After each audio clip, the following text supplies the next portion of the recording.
کہہ رہے ہیں بعض دفعہ ریح کو روکنے کی کوشش ہوتی ہے پھر بھی معمولی سیڑھی نکل جاتی ہے جس میں آواز نہیں ہوتی, اور وہ مائکرو سیکنڈ سے بھی ہلکی سی خارج ہوتی ہے. وہ ایک امام صاحب, یہ بہت سوال ہیں یار, سارے ہو گئے تو صبح ایک بج جائے گا, اس سے تو کافی ہے میرا خیال ہے. یہ سوال میں چٹکلا ہے اس پہ.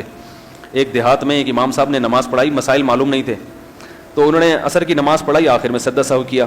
پیچھے ایک مولانا صاحب بیٹھے تھے عالم, انہوں نے کہا کہ بھائی وہ کوئی بظاہر نماز میں غلطی تو نظر نہیں آئی, آپ نے سجدہ سہو کیوں کیا ہے؟ تو امام صاحب نے کہا تھوڑی سی ہوا نکلی ہے. تو اس نے کہا بھائی ہوا نکلنے سے تو وضو ٹوٹتا ہے. تو امام نے کہا, وہ دیہاتی امام تھا, اس نے کہا مجھے پتا ہے ٹوٹتا ہے, لیکن وہ بہت تھوڑی سی تھی, اتنی تھوڑی سی, بہت تھوڑی سی. انہوں نے کہا بھائی بالکل بھی تھوڑی سی ہو تو وضو ٹوٹے گا. تو امام کہتے ہیں آپ سمجھ نہیں پا رہے میری بات, وہ اصل میں بہت ہی زیادہ تھوڑی سی تھی, اتنی تھوڑی تھی کہ وہ سجدہ سہو سے.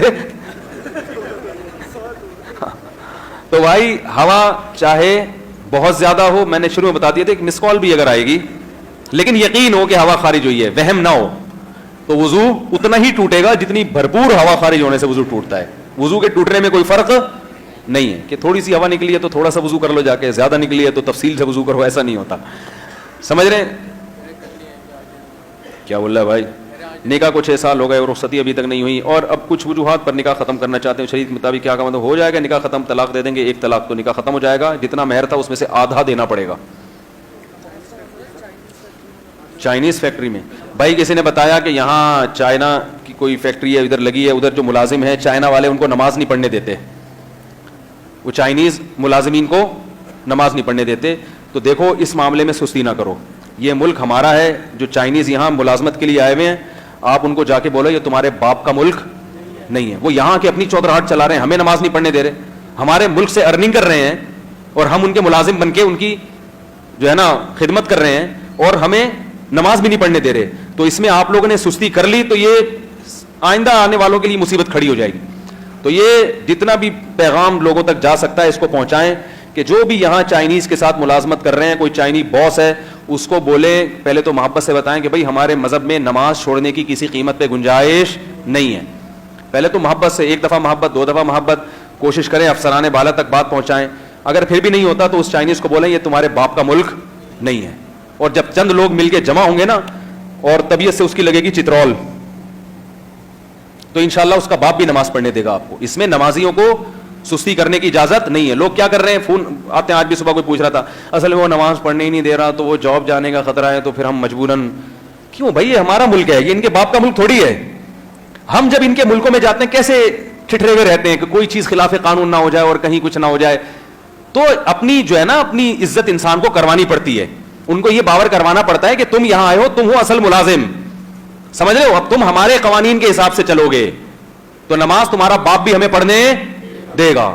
اسی کا چائنیز میں ترجمہ کر کے کلپ چلا دے وہاں کہ چینگ پوں کہاں چی چی پوں پا چا چا چا چا, کچھ چلا دے اس کو, ٹھیک ہے. اور جب آپ اس کو اس طرح سے بات کریں گے اس کے سمجھ میں ویسے بھی نہیں آئے گا, لیکن وہ ڈر جائے گا. یہ چائنیز بڑے ڈرپوک ہوتے ہیں, یہ بڑے ڈرپوک ہوتے ہیں, کیونکہ یہ اس طرح روٹی نہیں کھاتے جیسے ہم کھاتے ہیں نا گندم کی روٹی, یہ پتہ نہیں ابلی ہوئی چیزیں کھاتے رہتے ہیں. تو یہ عجیب سے ہوتے ہیں ایسے بیچارے, ایسے ڈرپوک سے ابلی ہوئی چیزیں کھا کھا کے نا, وہ ایسے ہماری طرح پراٹھے وراٹھے تھوڑی, ان کو پٹھان ہوٹل کا پراٹھا کھلا دو ان کی آنتوں میں اٹک جائے گا, قیامت تک نہیں نکلے گا. وہ بتا رہا ہوں, تیزاب کی بوتلیں پلانی پڑیں گی اس کو گلانے کے لیے. یہ ہمارے میدے ہیں جو پٹھانوں کے ہوٹلوں کے جو ہے نا پراٹھے, الحمدللہ 2 پراٹھے بھی کھا جاتے ہیں, ہم ہضم کرتے ہیں. تو یہ ابلی ہوئی چیزیں کھاتے ہیں, وہ جھینگا فش, بس یہی چیزیں. ہم لوگ دمبے کی چربیاں کھانے والے الحمدللہ لوگ ہیں, اور وہ سوراب گوٹ پہ بھینس کی بوٹیاں کھاتے ہیں جو جس کو دمبے کا کہہ کے بیچا جاتا ہے, لیکن باہر ہوتی بڑی مزے کی ہیں, ٹھیک ہے نا. تو یہ تو میں نہیں کہہ رہا آپ لڑائی بھڑائی کریں, میں یہ تو مزاح کر رہا ہوں میں, لیکن مضبوط لہجے میں جا کے چند لوگ جائیں, ان کو بولیں بھائی یہ نہیں ہو, کیونکہ ایک آدمی نماز نہیں پڑھے گا اس کو جاب سے نکال دیں گے, پھر دوسرا آئے گا وہ کہے گا یار پہلے کو نکال دیا تو اب میں تو نہیں پڑھ سکتا نماز. جب سب لوگ جمع ہوں گے, جو بے نمازی ہیں وہ بھی آ جائیں, وہ بھی بولے بھائی ہم نماز پڑھتے نہیں پڑھتے, لیکن نماز کی پرمیشن تمہارے باپ کو بھی دینی پڑے گی, جو پڑھنا چاہے گا اس کو کوئی نہیں روک سکتا. یہ غیرت ہوگی تو کریں گے. ہمارے ایک حضرت تھے, ان کے ایک مرید نے اسلام آباد میں ان کو جاب ملی, جاب میں انٹرویو کے دوران ان سے کہا گیا کہ آپ کو نماز کی اجازت نہیں دی جائے گی. اس نے کہا میں یہ جاب نہیں کرتا. تو انہوں نے کہا کہ آپ نمازی ہیں؟ اس نے کہا میں نمازی نہیں ہوں. کہا پھر آپ کو کیا مسئلہ ہے؟ اس نے کہا یار میں نماز نہیں پڑھتا, میرا اپنا اللہ کا معاملہ ہے, مجھ سے گناہ ہو جاتا ہے, لیکن تیرے کہنے سے چھوڑ دوں تو میرا باپ ہے کیا؟ اللہ قیامت کے دن مجھ سے پوچھے گا نہیں کہ اس کو تو نے خدا بنا لیا تھا. تمہارے کہنے سے چھوڑ دو, تمہاری میری نظر میں اتنی ویلیو نہیں ہے, تو مجھے نہیں چاہیے ایسی جاب. تو جو بے نمازی ہے نا ایسی فیکٹریوں میں, وہ بھی جا کے اس سیٹ کو بولیں کہ یہ ہمارے باپ کا ملک ہے. قائد اعظم ہمارے باپ ہی تھے نا, صحیح ہے نا, بابا تھے نا ہمارے, تو وہی ہمارے باپ کا ملک ہے, یہ اسلام کے نام پہ بنا تھا. یہاں جو نماز پڑھنا چاہے گا اس کو نماز کی اجازت, تمہارا باپ بھی. پہلے آرام سے, پہلے یہ باپ دادے پر نہ آئے, تمیز سے, پہلے ایک دم جا کے باپ دادے پہ آ گئے, پہلے محبت سے جو قانونی طریقہ ہے وہ پورا کرنے کی کوشش کریں. نہیں ہوتا پھر جا کے بولے بھائی اگرچہ میں نماز نہیں پڑھتا لیکن جو نماز پڑھنا چاہے گا اس کو تمہارا باپ بھی نہیں روک سکتا. یہ جگہ ہے, یہاں جماعت کی نماز ہوگی, اور جب نماز کا ٹائم ہوگا اذان ہوگی, نماز ہوگی. صحیح ہے, رہنا ہے رہو, اور نہ اپنے ملک میں جاؤ, یہاں سے نکلو, دفع ہو یہاں سے, چنگ پونگ کرتے ہوئے بھاگ جاؤ یہاں سے.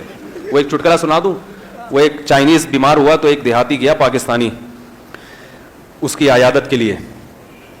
اب جب عیادت کے لیے گیا تو اس کے قریب اس کے آکسیجن لگی ہوئی تھی, تو قریب جا کے کھڑا ہو گیا. جیسے قریب کھڑا وہ چیخنے لگا, چانگ چنگ پاں چی پاں پاں پاں کرتے کرتے مر گیا. اب اس نے بولا یار یہ میرا دوست ہے اور یہ چاں چاں پوں پوں چی چی کرتے ہوئے مرا ہے, تو مرتے ہوئے کوئی اہم بات ہی کی ہوگی اس نے مجھ سے, کوئی معمولی بات نہیں ہوگی. تو اس نے وہ تمام الفاظ اس کے رٹا لگا کے یاد کر لیے کہ میں چائنا جاؤں گا تو اس کا ترجمہ کرواؤں گا. تو وہ پورے الفاظ یاد کر لیے, ریکارڈ کر لیے. اس کے بعد جب وہ چائنا گیا تو اس کا ترجمہ کروایا, تو اس کا ترجمہ یہ تھا کہ الو کے پٹھے آکسیجن کے پائپ سے پاؤں ہٹا. آکسیجن کے پائپ پہ پاؤں رکھ کے کھڑا ہوا ہے, پیچھے میرا دم گھٹ رہا ہے اور یہ مزے سے کھڑا ہوا ہے, اور ہمارے چینگ پونگ پتہ نہیں کوئی وصیت کر رہا ہے. تو اتنی عجیب سی زبان ہے. انگریز اگر بولے گا تو پھر بھی کچھ سمجھ میں آ جائے گا, رشین بولے گا کچھ سمجھ, یہ ایک لفظ سمجھ میں نہیں آتا. تو نماز نہیں چھوڑنا بھائی کسی قیمت پہ. اللہ تعالیٰ سمجھنے کی توفیق عطا فرمائے.